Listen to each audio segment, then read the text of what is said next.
بسم الله الرحمن الرحيم الحمد لله رب العالمين الرحمن الرحيم مالك يوم الدين إياك نعبد وإياك نستعين اهدنا الصراط المستقيم صراط الذين أنعمت عليهم غير المغضوب عليهم ولا الضالين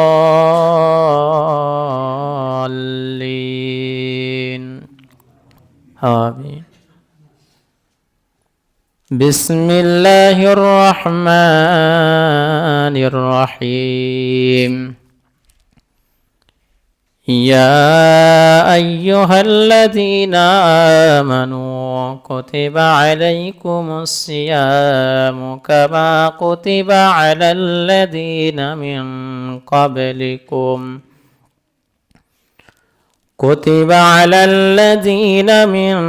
قبلكم لعلكم تتقون إن الله وملائكته يصلون على النبي يا أيها الذين آمنوا صلوا عليه وسلموا تسليما اللهم صل على محمد وعلى آل محمد كما صليت على إبراهيم وعلى آل إبراهيم إنك حميد مجيد اللهم بارك على محمد وعلى آل محمد كما باركت على إبراهيم وعلى آل إبراهيم إنك حميد مجيد সমস্ত প্রশংসা সমস্ত তারিফ সে মহান আল্লাহ পাক রব্বুল আলামিনের উপর, যিনি আমাদেরকে বর্তমান সময়ে ফিতনা ফাসাদ থেকে হেফাজত করে মাহে রমাদান মাসের প্রথম জুমাতে জুমার নামাজ আদায় করার জন্য একত্রিতভাবে মসজিদে আনিয়েছেন। সেজন্য সেই মহান রবের প্রতি শুকর আদায় করি, বলি আলহামদুলিল্লাহ। এর পরে পরে আমরা সকলে মিলে সেই মহামানবের উপরে দরুদ ও সালাম বর্ষণ করি, সকলে বলি সাল্লাল্লাহু আলাইহি ওয়াসাল্লাম। আজ পবিত্র মাহে রমাদান প্রথম জুমা, দ্বিতীয় রোজাতেই আমরা প্রথম জুমা পেয়েছি। এর জন্য আবারও শুকর আদায় করি, বলি আলহামদুলিল্লাহ। তো রমাদান সম্পর্কে আজকের এই কিছু আলোচনা হবে। আল্লাহ পাক রব্বুল আলামিন কোরআনুল কারিমে সূরা বাকারা 183 নম্বর আয়াতে জানাচ্ছেন, ইয়া আইয়ুহাল্লাযীনা আমানু, হে ঈমানদারগণ, তোমরা যারা ঈমান এনেছো, কুতিবা আলাইকুমুস সিয়াম কামা কুতিবা আলাল্লাযীনা মিন ক্বাবলিকুম, তোমাদের উপরে সিয়ামকে ফরজ করা হয়েছে, তোমাদের উপরে রোজাকে ফরজ করা হয়েছে, যেমন তোমাদের পূর্ববর্তীদের উপরে রোজা ফরজ ছিল। এরপরেই আল্লাহ বলছে লাআল্লাকুম তাত্তাকুন, এই রোজার মাধ্যমেই তোমরা যাতে তাকওয়া অবলম্বন করতে পারো। তাহলে এখান থেকে দুইটা জিনিসের শিক্ষা নিতে পারি আমরা। এক, আমাদের পূর্ববর্তী মানুষদের উপরে রোজা ফরজ ছিল, এবং তারপরেও আর একটা শিক্ষা, সেটা হলো এই রোজার মাধ্যমে মানুষ তাকওয়া অবলম্বন করতে পারে, মানুষের অন্তরে তাকওয়া আসে, আল্লাহর ভয় আসে। রোজাটা কি? সওম শব্দের শাব্দিক অর্থ হলো বিরত থাকা, হেফাজত হয়ে থাকা। এর পারিভাষিক অর্থটা কি? খাওয়া দাওয়া, পানাহার, স্ত্রী সহবাস, এই জিনিসগুলো থেকে বিরত থাকার নাম হলো রোজা। বোঝা যাচ্ছে কি? হ্যাঁ, খাওয়া দাওয়া, পানাহার থেকে এবং স্ত্রী সহবাস থেকে বিরত থাকার নাম রোজা। যেহেতু সওম শব্দের অর্থ হলো বিরত থাকা, শুধু এই তিনটা জিনিস নয়, বরং এর সাথে সমস্ত গুনার কাজ থেকে বিরত থাকার নাম সওম। বুঝা আসছে কি? সমস্ত গুনাহ থেকে বিরত থাকার নাম সওম। মানুষকে কষ্ট দেওয়া থেকে বিরত থাকার নাম সওম। গীবত থেকে বিরত থাকার নাম সওম। এগুলো একটা দেহের অন্যান্য অঙ্গ প্রত্যঙ্গ। রোজা হলো একটা দেহ, তার অঙ্গ প্রত্যঙ্গ এগুলো। অঙ্গ প্রত্যঙ্গগুলো যদি কেটে দেওয়া হয়, একটা মানুষের উপরে হাত কেটে দেওয়া হয়, তাকে কি পূর্ণাঙ্গ মানুষ বলা যায়? হাত কাটা বলা হয়। পা যদি কাউ কাটা থাকে তাহলে তাকে কি বলি আমরা? পা কাটা। যদি কেউ ল্যাংড়া হয়, যদি কেউ খোঁড়া হয়, তাকে আমরা কি বলি? খোঁড়া। এই বলি না? ঠিক তেমনি একটা মানুষের একটা দেহ, একটা পূর্ণাঙ্গ মানুষ পেতে গেলে যেমন তার মাথা থেকে নিয়ে, চুল থেকে নিয়ে পায়ের তালা পর্যন্ত প্রত্যেকটা অঙ্গ প্রত্যঙ্গ ভালো থাকে, সে তেমন একটা সুস্থ মানুষ। ঠিক তেমনি রোজার ভিতরে অনেক গুনার কাজ আছে, যে গুনার কাজ থেকে বিরত থাকলে আপনার রোজাটাকে পূর্ণাঙ্গ পায়। সুবহানাল্লাহ। রোজা ফরজ হওয়ার 4টা পদ্ধতি আল্লাহ পাক অবলম্বন করিয়েছেন। রাসূলুল্লাহ সাহাবাদেরকে 4 পদ্ধতির মাধ্যম দিয়েই রোজাটাকে পূর্ণাঙ্গতা দিয়েছেন। আমি সেই 4 পদ্ধতিটাই প্রথমেই শোনাবো ইনশাআল্লাহ। তিরমিজি শরীফের 761 নম্বর হাদিস। এই হাদিসে বর্ণনাকারী হযরতে আবু যার রাদিয়াল্লাহু তাআলা আনহু। আজকের কথা বলতে হবে আমার সাথে, হ্যাঁ। বর্ণনাকারীর নাম কি বললাম? আবু যার। বলেন কি? আবু যার রাদিয়াল্লাহু তাআলা আনহু। সামিআতু আবু যার ইয়াকুলু ক্বালা রাসূলুল্লাহ সাল্লাল্লাহু আলাইহি ওয়াসাল্লাম।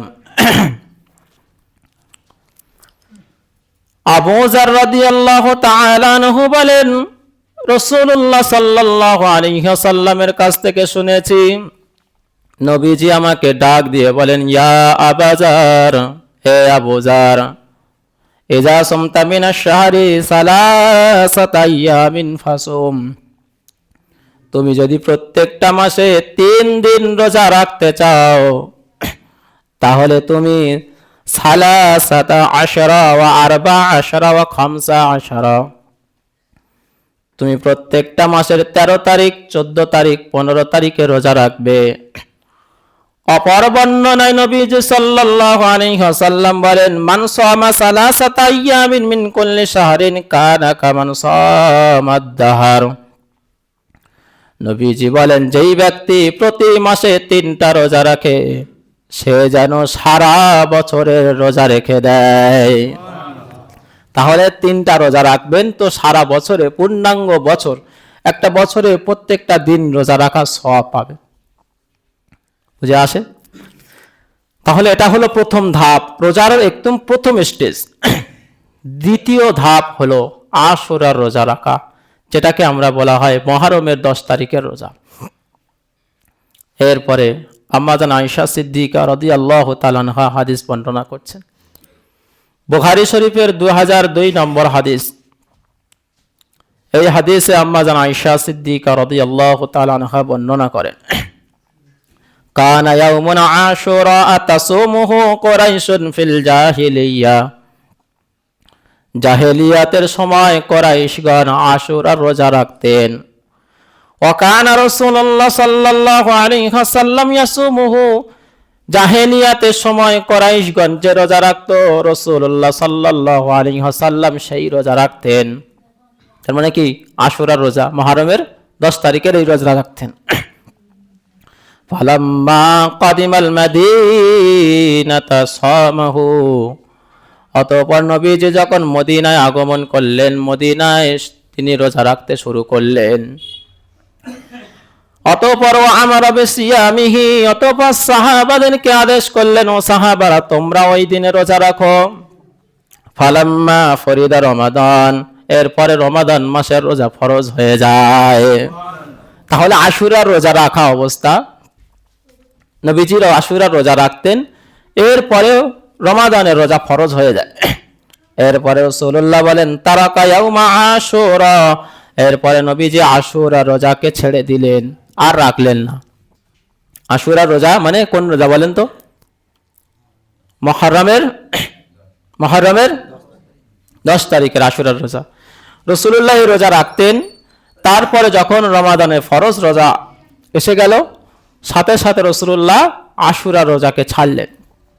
এরপরে রাসূলুল্লাহর হুকুম, ফামান শাআ সামাহু ওয়া মান শাআ তারাকাহু, যেই ব্যক্তি চাইবে সেই ব্যক্তি রোজা রাখতেই পারে, আবার যেই ব্যক্তি চাইবে না সে রোজা নাও রাখতে পারে। মানে আশুরার রোজা এবার আপনাদের ব্যক্তিগত ভাবে আপনি রোজা রাখতে পারেন বা না রাখতে পারেন, যেহেতু রমাদানের রোজা ফরজ হয়ে গিয়েছে। এই রমাদানের রোজা ফরজ হয়েছে, তারপরেও 2টা পদ্ধতি অবলম্বন করেছে। প্রথমে আল্লাহ পাক আয়াত নাজিল করলেন, কোরআনুল কারীম সূরা বাকারা আয়াত নম্বর 183। ওই যে প্রথম আয়াতটা আমি বললাম, ইয়া আইয়ুহাল্লাযীনা আমানু কুতিবা আলাইকুমুস সিয়াম কামা কুতিবা আলাল্লাযীনা মিন ক্বাবলিকুম লাআল্লাকুম তাত্তাকুন, তোমাদের উপরে রোজা ফরজ করা হয়েছে যেমন তোমাদের পূর্ববর্তী মানুষদের উপরে রোজা ফরজ করা হয়েছিল, যাতে করে তোমরা তাকওয়া অবলম্বন করতে পারো। এই আয়াত আসার পরে তার পরবর্তীতে আয়াত এসছে, ওয়া আলাল্লাযীনা ইউতিকুনাহু ফিদয়াতুন তুআমু মিসকিন, এই রোজা যারা রাখতে পারবে না, যাদের সামর্থ্য আছে, যারা মনে করে আমরা রোজা রাখবো না, তাহলে তাদের জন্য আল্লাহ ফিদিয়ার ব্যবস্থা করে দিয়েছিল। তুআমু মিসকিন, একজন মিসকিনকে, একজন দরিদ্রকে খাইয়ে দিলে রোজা আদায় হয়ে যেত। তখন এটা হচ্ছে তৃতীয় স্টেপ। রোজার প্রথম স্টেপ হচ্ছে গিয়ে প্রতি মাসে 3 দিন রোজা রাখা, দ্বিতীয় স্টেপ হচ্ছে গিয়ে আশুরার রোজা রাখা মুহররমের 10 তারিখ, তৃতীয় স্টেপ হচ্ছে যে রমাদানের রোজা ফরজ হয়েছে কিন্তু এই রোজা যে না রাখতে পারবে তার জন্য ফিদিয়া ছিল, মানে একজন মিসকিনকে খাদ্য খাইয়ে দেওয়া, এটা হচ্ছে ফিদিয়া দেওয়া যেত তখনকার সময়। এরপরে চতুর্থ ধাপে আল্লাহ পাক আয়াত নাজিল করে ফিদিয়ার যে আয়াতটা, এই আয়াতটা রহিত করে দিয়েছেন, মানে এই হুকুম আর নেই। আল্লাহ পাক বলেন, ফামান শাহিদা মিনকুমুশ শাহরা ফালিয়াসুম, তোমাদের মধ্যে যেই ব্যক্তি মাহে রমাদান মাসে এসে উপস্থিত হয়। আমরা অনেকে এখন বেঁচে নেই, যারা আমরা অনেকেই ছিলাম এখন, তা আমাদের মধ্যে অনেকে দুনিয়া থেকে বিদায় নিয়েছে। তো আল্লাহ পাক বলছে যারা মাহে রমাদান মাসে এসে উপস্থিত হয়, যাদের হায়াত আছে, যারা মাহে রমাদান পর্যন্ত পৌঁছেছো, তোমাদের মধ্যে যারা মাহে রমাদানে এসেছো, যাদের হায়াত আছে, তারা এই মাসটিতে উপস্থিত হওয়ার সাথে সাথে মাহে রমাদানে রাখতেই হবে রোজা, এই রোজা রাখতেই হবে। এরপরেই আল্লাহ পাক বলছেন, ওয়ামান কানা মারিদান আও আলা সাফারিন ফাইদ্দাতুম মিন আইয়ামিন উখর, তবে এর মধ্যে যারা অসুস্থতা, এর মধ্যে যারা সফরে আছে, তারা রোজা যদি না রাখে কোনো সমস্যা নাই, আইয়ামিন উখর, তবে পরবর্তীতে আদায় করিয়ে দিতে হবে, অন্য দিনে এই রোজা আদায় করে দিতে হবে। তাহলে তৃতীয় নম্বর ধাপে ছিল যে রোজা যদি কেউ না রাখে তাহলে ফিদিয়া দিলে আদায় হয়ে যেত রোজা, কিন্তু এখন এসে কি যে আর ওই ফিদিয়া চলবে না, এবারে শুধুমাত্র অসুস্থ এবং সফরকারী ব্যক্তি যারা আছে, যারা অসুস্থতার কারণে রোজা রাখতে পারছে না, যারা সফরে আছে রোজা রাখতে পারছে না, তাদের জন্য একটা সিদ্ধান্ত দিয়েছে আল্লাহ, এখন রোজা রাখতে না পারো তো পরবর্তীতে আদায় করে দিতে হবে। এই হলো রোজার 4টে স্টেপ। এবারে যখন 4টে স্টেপ এসে গেল, তখন যখন সাহাবায়ে কেরামরা রোজা রাখতে শুরু করলো, ঠিক সেই সময় প্রথম দিকে, রোজা রাখার ঠিক প্রথম দিকে সাহাবায়ে কেরামদের মধ্যে প্রচন্ড কষ্টকর চিনছে। তো কেন? এখানে একটা হাদিসে এসছে, বারাহ রাদিয়াল্লাহু তাআলা আনহু তিনি বর্ণনা করছেন, মুহাম্মদ সাল্লাল্লাহু আলাইহি ওয়াসাল্লাম সাহাবীগণের অবস্থা ছিল এইরকম, তাদের কেউ যদি সিয়াম পালন করতেন, কেউ যদি রোজা পালন করতেন, এবং রোজা পালন করা অবস্থায় যদি কেউ ইফতারি না করত, তখনকার সময় সাহাবাদের আমল ছিল এরকম যে ইফতারির সময় যদি ইফতারি না করে ঘুমিয়ে যেত, তাহলে সে আর ওই রাতে ইফতারি করতে পারবে না, করতেন না তারা। ওটা সারা রাত কাটিয়ে দিত, তারপরের দিন গিয়ে আবার মাগরিবের সময় ইফতারি করতে হতো। বুঝে আসছে কি? ইফতারির সময় ইফতারি না করতে পারার কারণে কেউ ঘুমিয়ে থাকুক বা কেউ ব্যস্ততা থাকার মাধ্যমে যদি ইফতারির সময়ে ইফতারি না করে, তাকে ওই সারা রাত না খেয়ে থাকতে হতো, আবার তার সারা দিন না খেয়ে থেকে তার পরের দিন গিয়ে আবার মাগরিবের আজান হলে তখনই সে ইফতারি করত। তার মানে কতটা কষ্টকর ছিল? অনেকটা কষ্টকর ছিল না? এরপরে আল্লাহ পাক রব্বুল আলামিন কায়েস ইবনে সিরমা আনসারী তিনি যখন এই রকম একটা পরিস্থিতিতে পড়েছেন যে তিনি সারাদিন রোজা রেখেছেন, স্ত্রীর কাছে গিয়ে বলছেন যে ইফতারির জন্য কিছু আছে কি খাবার বাড়িতে? বলছে না, নেই। তবে আপনি বসুন। তার স্ত্রী বলছে আপনি বসুন বাড়িতে, আমি আপনার জন্য ইফতারি ব্যবস্থা করে আনছি। স্ত্রী বাড়ি থেকে বের হয়ে গেলেন। উনি সারা দিন কাজকর্ম করে এসে ক্লান্ত শরীর নিয়ে মাগরিবের সময় ঘুমিয়ে পড়েছে। মাগরিবের সময় যখনই ঘুমিয়ে পড়েছেন, স্ত্রী মাগরিবের পরে বাড়িতে ফিরলেন কিছু খাদ্য নিয়ে, এসে দেখছে স্বামী ঘুমিয়ে আছে। আফসোস করে বলছে হায় হায়, আপনি আজকের ঘুমিয়ে গেলেন, আজকের ঘুমিয়ে যাওয়ার কারণে আপনার আর ইফতারি করা হলো না। সারা রাত তিনি না খেয়েছিলেন। তারপরের দিন ঠিক এই দুপুর বেলা, এই যেরকম আজকের দুপুর, এইরকম দুপুরের সময় তিনি অজ্ঞান হয়ে পড়ে গেলেন। এই ঘটনাটা রাসূলুল্লাহর কানে আসলেন। যখনই রাসূলুল্লাহর কানে আসলেন, আসার সাথে সাথে আল্লাহ পাকের কোরআনে আয়াত নাজিল হয়ে গেল, সুবহানাল্লাহি ওয়া বিহামদিহি। কি আয়াত? ওয়াকুলু ওয়াশরাবু, তুমি খাও পান করো, হাত্তা ইয়াতাবায়্যানা লাকুমুল খায়তুল আবয়াদু মিনাল খায়তিল আসওয়াদি মিনাল ফাজর। তুমি খাও পান করো ততক্ষণ পর্যন্ত যতক্ষণ কালো রেখা থেকে নিয়ে ভোরের সাদা রেখা না দেখা যাবে। সুবহানাল্লাহি ওয়া বিহামদিহি। শুধু এই আয়াতটা মাঝের অংশ বললাম, এর উপরের অংশ আল্লাহ পাক বলছে তোমরা যে ভয় করছো যে রাতে খাওয়া যাবে না, এটা আর করবে না। তোমরা রাতের বেলা তোমাদের স্ত্রীদের সাথে সেই ব্যবহারটা করতে পারবে যেমন অন্যান্য মাসে ব্যবহার করতে পারতে। কারণ হুন্না লিবাসুল্লাকুম আনতুম লিবাসুল্লাহুন্না, তারা হচ্ছে তোমাদের পোশাক আর তোমরাও তাদের পোশাক। সুতরাং রাতের বেলা কোনো বাধা নেই। তাহলে এখান থেকে কষ্টকর জিনিসটা আমাদের মাধ্যম থেকে উঠে গেল, আল্লাহ পাক তুলে নিলেন এবং শুরু করে দিলেন রাতে যখন পারবে তখনই খেতে পারবে। রাতের কালো রেখা থেকে নিয়ে মাগরিবের পর থেকে নিয়ে ভোরের সাদা রেখা দেখার আগ পর্যন্ত। এরপরে আমরা কতক্ষণ পর্যন্ত রোজা রাখবো সেটাও আল্লাহ পাক কোরআনুল কারীমে জানিয়েছেন, সুম্মা আতিম্মুস সিয়ামা ইলাল লাইল। রাত পর্যন্ত তোমরা সিয়াম পালন করবে, রোজা রাখবে যতক্ষণ না তোমরা সেই পশ্চিম আকাশে সূর্য যতক্ষণ না ডুববে ততক্ষণ তোমরা রোজা রাখবে। রমাদান যখন শুরু হয় তখন আল্লাহ পাকের তরফ থেকে বান্দাদের জন্য কিছু নিয়ম, বান্দাদের সুস্থ রাখার জন্য, বান্দাদের ইবাদত বন্দেগীর আগ্রহ বাড়ানোর জন্য এবং শয়তানের চক্রান্ত, শয়তানের ওয়াসওয়াসা থেকে বাঁচানোর জন্য আল্লাহ পাক শয়তানকে বেঁধে রাখেন এবং যারা রোজাদার তাদের জন্য সুসংবাদ দেয়। নবীজি সাল্লাল্লাহু আলাইহি ওয়াসাল্লাম বলেন, যখন মাহে রমাদান এসে উপস্থিত হয়, ইজা দাখালা রমাদান ফুত্তাহাত আবওয়াবুল জান্নাহ, বলছে যখন মাহে রমাদান মাস এসে উপস্থিত হয় তখন তোমাদের জন্য জান্নাতের দরওয়াজা খুলে দেওয়া হয়। সুবহানাল্লাহি ওয়া বিহামদিহি। অগুল্লাকাত আবওয়াব জাহান্নাম, আর জাহান্নামের দরওয়াজা বন্ধ করে দেওয়া হয়। এখন এই কথাটা যদি আমরা কেউ শুনি তাহলে আমাদের মনে একটু আনন্দ লাগে না? হ্যাঁ, মনে আনন্দ লাগে তো, যে আমাদের জন্য কি জান্নাতের সুসংবাদ আসছে, জাহান্নাম থেকে বাঁচার জন্য আল্লাহ পাক একটা রাস্তা দিয়েছে, সেটা হচ্ছে রোজা। এরপরে আল্লাহ বলছে, রাসূলুল্লাহ বলছেন ওয়াসুলসিলাতিশ শায়াতিন, আর তোমাদের জন্য আরো একটা ব্যবস্থা করা হচ্ছে, সেটা হলো তোমাদের শয়তান প্ররোচনা যাতে দিতে না পারে সেজন্য আমি শয়তানকেও বন্ধ করে রাখি। সুবহানাল্লাহি ওয়া বিহামদিহি।